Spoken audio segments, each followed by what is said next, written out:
Hey, what's up, people who love Alip? Because, you know, that's what we do. We love Alip. I mean, it's kind of interesting, given how much I love guitar, that this is the guy. This is the guy. This is the go-to. Other people that I love, you know, Josephine, yeah, Fay, Jubing, for sure. But Alip just puts out more stuff, you know what I mean? So that's where we are. I wish Fay would put out tons of stuff, but we got what we got. And I'm excited because it's been a couple of videos, I think, since we saw Alip do something that I'm assuming it's pure fingerstyle because he doesn't have that rotary tool. So I'm really excited to hear that. And it's kind of a long video, which should be pretty awesome. I hope you're doing well wherever you are, however you are watching. I feel a little weird. Let's just get to Alip. Let's get to Alip. You ever just feel weird? I feel weird. Like I'm happy. I feel good.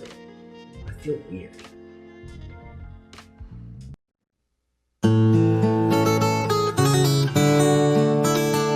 Oh, I've heard this style before. I've heard this style a couple times, but I don't think it's by whoever this is. Gerimis Mengundang?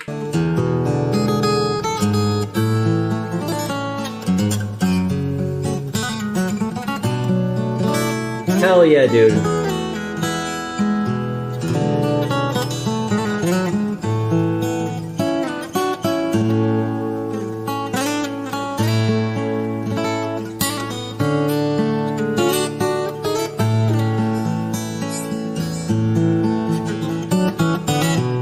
So something I'm always looking at that I've never really told you about is whenever you see him holding down 3 fingers on the upper strings, or even in the middle of the neck, it doesn't matter. If you ever see him holding down 3 fingers at the same time, I want you to visualize around that area of the guitar what possible chords it could be. Because if he's holding down 3 notes, he's always holding down a chord of some type, but it might be hard to recognize. So you have to kind of paint it in visually with your mind what's going on.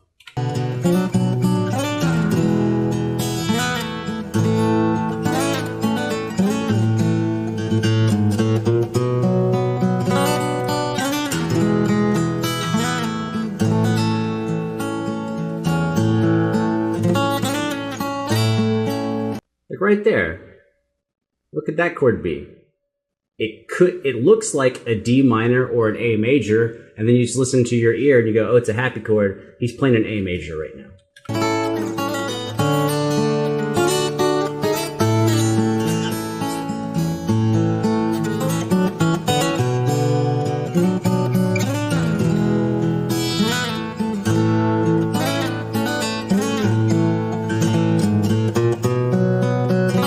So it's all of this structure, everything we've heard so far for the last minute is B minor to E7 to A major. And all the fancy stuff he's doing is just decorating those chord shapes in different spots of the neck. That's an A. Still A. Oh, we're in a new section.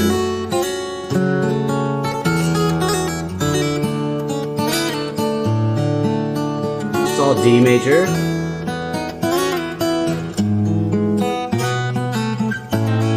A major,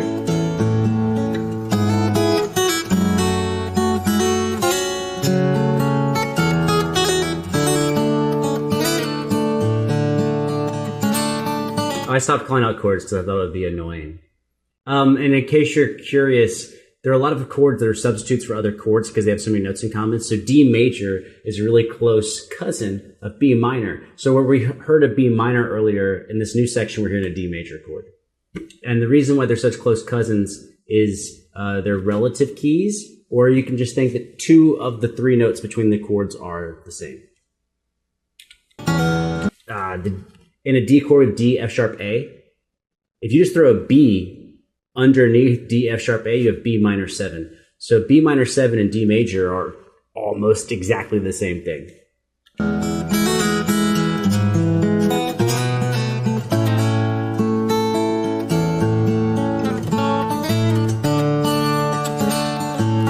Cooching.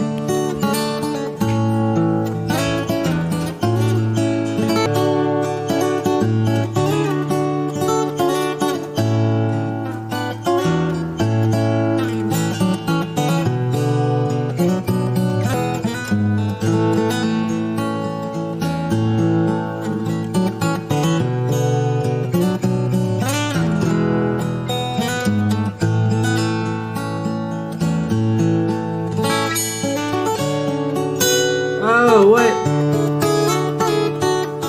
To me, that's the dopest thing that's happened so far. I want to hear it again.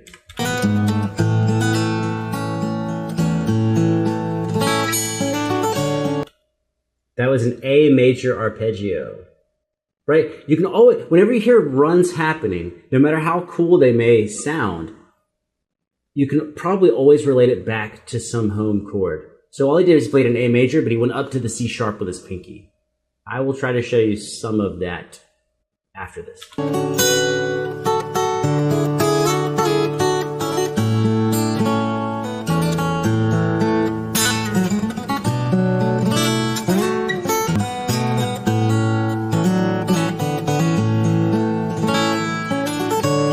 There it is again. And that's just, he's just moving in thirds across the melody. He's harmonizing with the melody. And it's perfect. It's perfect.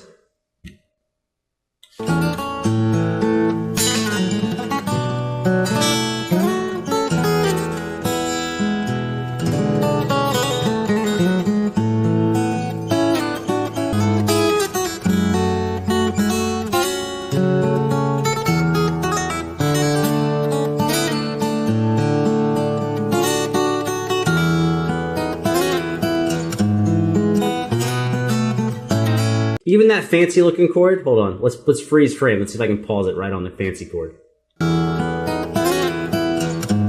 Right there. What is that fancy chord? It's one of the chords we've already heard. It's the E major. But instead of putting the E in the bass, he has the G sharp in the bass. And his hand looks weird because he's holding down two notes with his second finger and index finger from the regular E major, and he's using his pinky to nail down the G sharp. So if you're not used to inverting your chords and flipping them, then it's kind of weird to see. And it also creates an approach tone in the bass line, because now the G sharp from the E major chord is now going to go up to the A for the A major chord. Right here.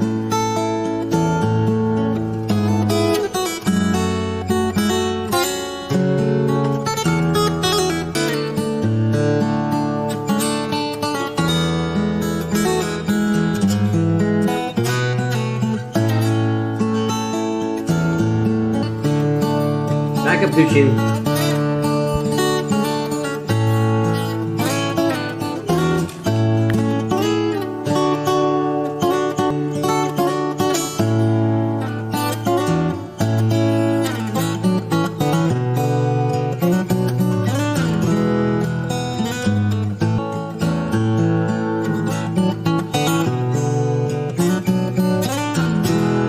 This is the same opening that we heard earlier.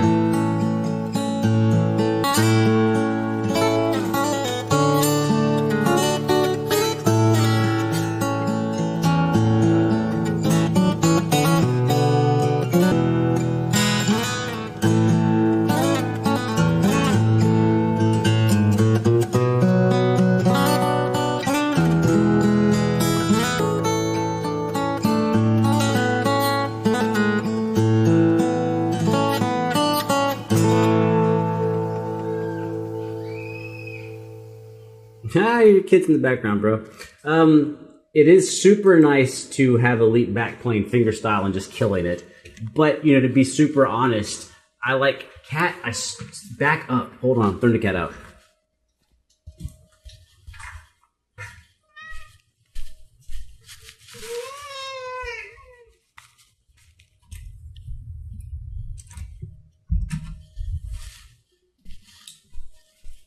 All right, Cat's thrown out. Because she just couldn't, you know, she got to behave a little bit. Let's move this mic so I can grab a guitar, and we'll talk about a little bit of this stuff. Oh, I was going to say, I don't know if I finished saying what I was saying, which is I like the spooky stuff. I like spooky fancy. That was happy fancy, which is cool, but I like spooky fancy more. When he plays like Ding Dong and all, dude, this other stuff, the things are wingy. But let's cover a little bit of that stuff. It's awesome to have him back without the tool and all that. I mean, I like his inventiveness with the tool, but you know, he's a great guitarist. He's a great fingerstyle player. So I enjoy watching him do what he does best. Let's see if we can cover some stuff. And let's see if I was right. Because until I actually grab the guitar and play, I don't even know. Yeah.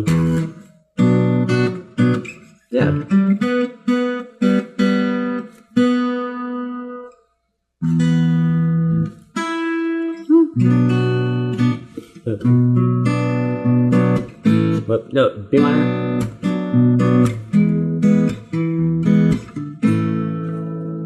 It's not.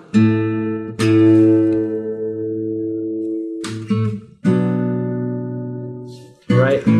B minor, E, A. And then we have little motions in there. So they got. Just walking down B minor.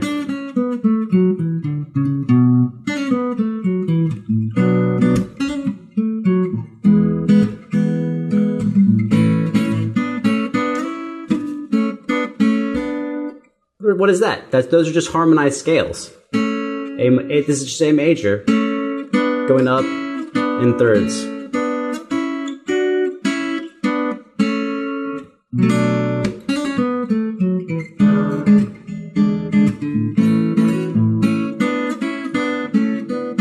when you did this thing up here, whoops, right. You reach for this pinky. I don't know what other notes he added. I'm just adding other notes from the scale. Whoops.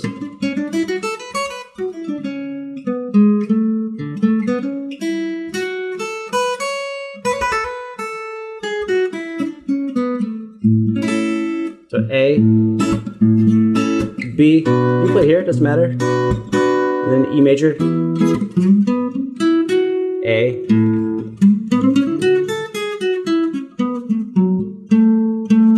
So I was going to say, oh, and then we substituted instead of the B minor, we put it to a D. So in the middle section, we have a back to E. Now, what you heard him use was his thumb in the bass.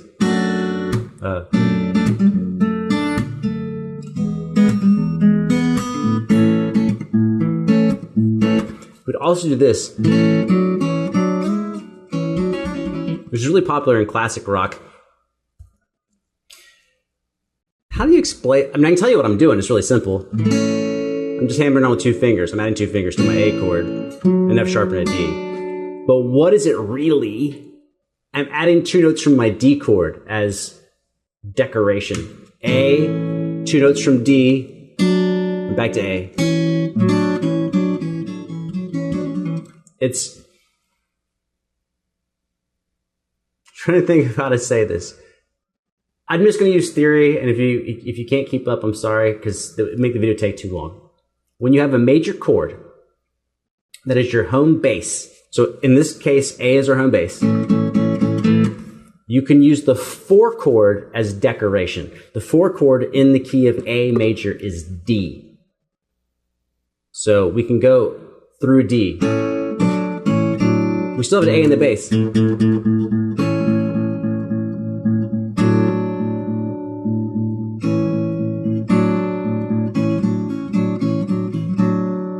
I'm having to be playing it there. You can do it somewhere else.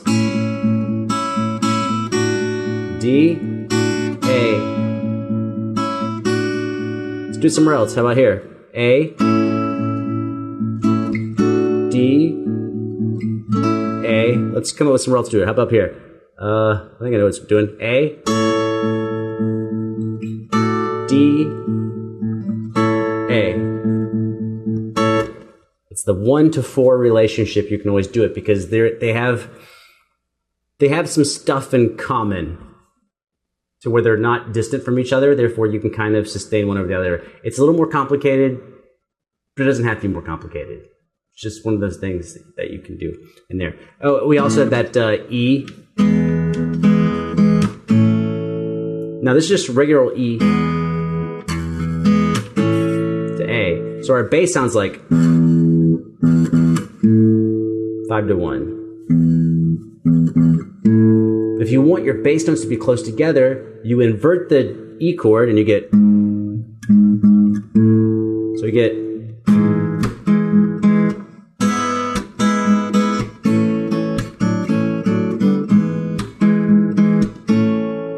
Which almost sounds more classical or whatever. I don't know if this is helpful at all. So let me try to do something to make it, if you want to play some guitar and you want to try out some just weird stuff, let's take that opening 3 chords. You had the B minor, E, and A. And so what I would challenge you to do is take each chord and just kind of maintain where your index finger is and find notes that work.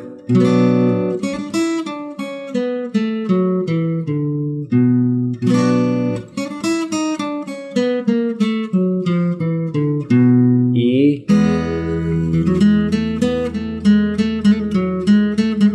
A. Oh, he used this shape. Using the pinky on the high A. Whoops.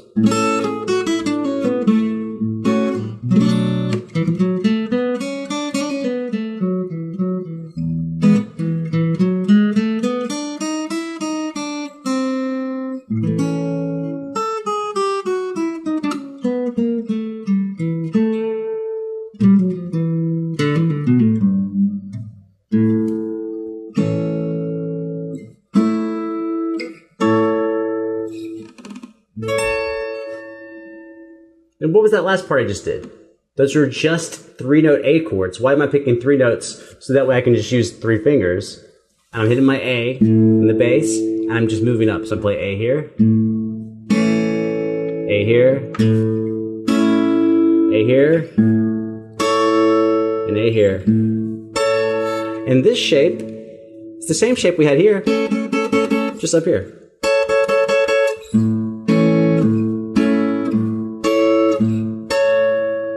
And you could combine that with the D thing if you want and pass through a D, like use a D as decoration.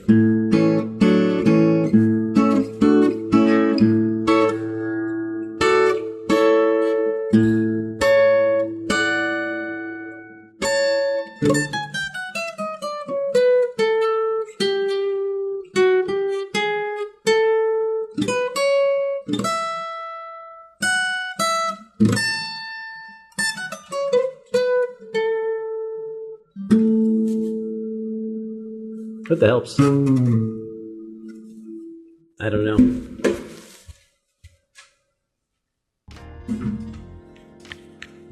Should I be ashamed that I just had like a lot of fun just playing guitar? I don't think so.